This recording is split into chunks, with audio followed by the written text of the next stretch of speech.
The real estate market is heating up all around the country, and you may be thinking about joining the fray, but not so fast. Do you know your rights as a buyer? What about as a seller? Or what about your rights when working with that contractor on that quick kitchen makeover or that major renovation project? Well, have no fear. Today we're going to talk to a couple of real estate pros who are going to fill us in on everything we need to know before you sign on the dotted line. So we have a guy that's coming out to take a look at it. This is Matt Magel, a real estate agent specializing in representing buyers.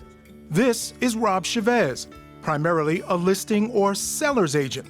They both work for Casa Properties in Reston, Virginia, under the Keller Williams banner. Together, they have over 30 years' experience buying and selling real estate. I find that a lot of the buyers in today's market are so comfortable with the internet, they go online and they know the first step is to just start searching for homes, but then after that it gets a little cloudy. The starting point is the sales contract, negotiated and signed by both buyer and seller.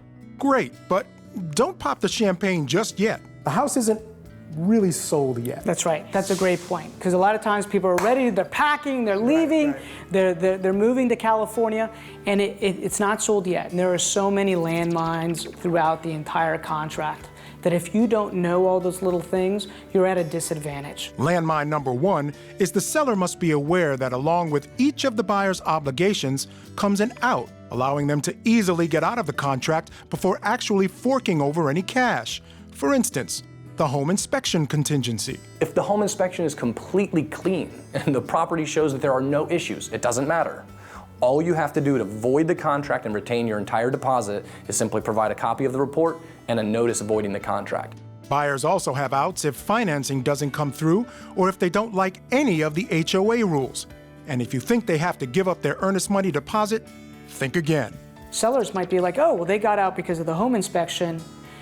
Don't I get to keep their $4,000? I'm like, no, you don't get their $4,000 because they didn't buy the property. It was within their contingency time frame, so they get that money back. The buyers do retain a tremendous amount of control over the process, and I don't think it's something that they're even that conscious of unless they're really well educated. The seller needs to be aware of time frames. Otherwise, if they don't know the time frames, the buyers can walk all over them. So in the state of Virginia, normally 7 to 10 days happen for the inspection period. A seller wants to know when that 7th day comes, because if they haven't provided you the notice of things that they want fixed, that contingency's gone for the buyer. But it's good for the seller to always be aware of that. Each state is different, so be sure to check your local jurisdictions. But one thing is true everywhere. Missing deadlines can mean missing out on some money.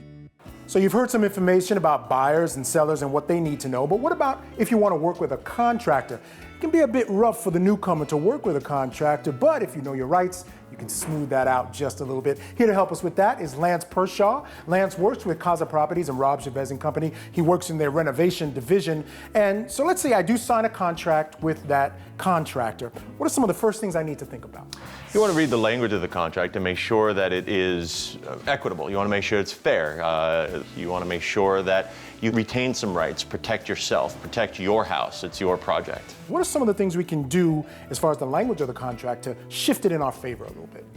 Well, you want to try and make sure that you are just switching some of the things to make it more equitable. Get the payments schedule based upon milestones in a job. Never dates, never pay per week or anything like that. You want to make sure that, for example, upon completion of demolition, you will pay them X amount of dollars. Upon drywall and paint, you will pay them X amount of dollars to make sure that everything's done. You want to make sure your major things are covered. In anything you do, it's important to know your rights. So when you're buying or selling your home, it's important to partner up with an experienced realtor who can explain to you all the risks inherent in the process, because you neglect your rights at your own risk. And if you're not careful, it can cost you an arm and a leg, or even your kitchen sink.